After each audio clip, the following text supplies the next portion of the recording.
नवी मुंबई व रायगड जिल्ह्यातील ताज्या बातम्या आणि घडामोडींसाठी सबस्क्राईब करा वादळवारा लाईव्ह चॅनल आणि दाबा बेल आयकॉन. पंढरीशेठ फडके विहीघरवाला बिनजोड छकडेवाला या गाण्याप्रमाणे रायगडसह संपूर्ण महाराष्ट्रभर आपलं नाव करणारा बैलगाडा शर्यतीचा बेताज बादशाह पंढरीशेठ फडके यांनी अकाली एक्झिट घेतलीय. दीर्घ आजाराने लाखो चाहत्यांचा शेट हिरावून दिल्याची हळहळ संपूर्ण महाराष्ट्रात व्यक्त होत आहे. पंढरीशेठ फडके हे पनवेल तालुक्यातील विहीघर गावचे रहिवासी होते.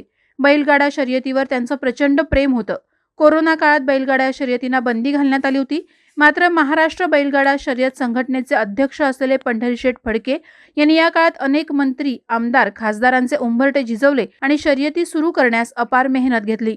बैलगाडा शर्यती सुरू झाल्या. मात्र बदलापूरमध्ये मागील वर्षी 2 गटात झालेल्या गोळीबारात प्रतिस्पर्धी राहुल पाटील यांच्यावर गोळीबार केल्याच्या आरोपातून पंढरीशेठ फडके यांना जेलवारी करावी लागली. नुकतेच ते जेलमधून बाहेर आले होते.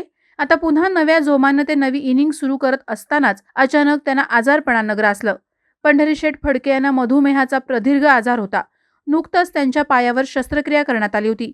पाय कापण्यात आल्याने त्यांना त्यांचे सहकारी उचलून एका ठिकाणाहून दुसऱ्या ठिकाणी घेऊन जात असत. मात्र पंढरीशेठ यांनी हार मानली नव्हती.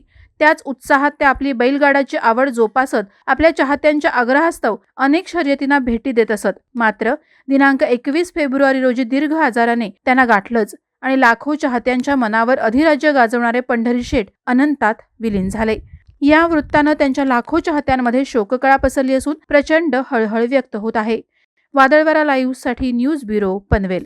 नवी मुंबई व रायगड जिल्ह्यातील ताज्या बातम्या आणि घडामोडींसाठी सबस्क्राईब करा वादळवारा लाईव्ह चॅनल आणि दाबा बेल आयकॉन.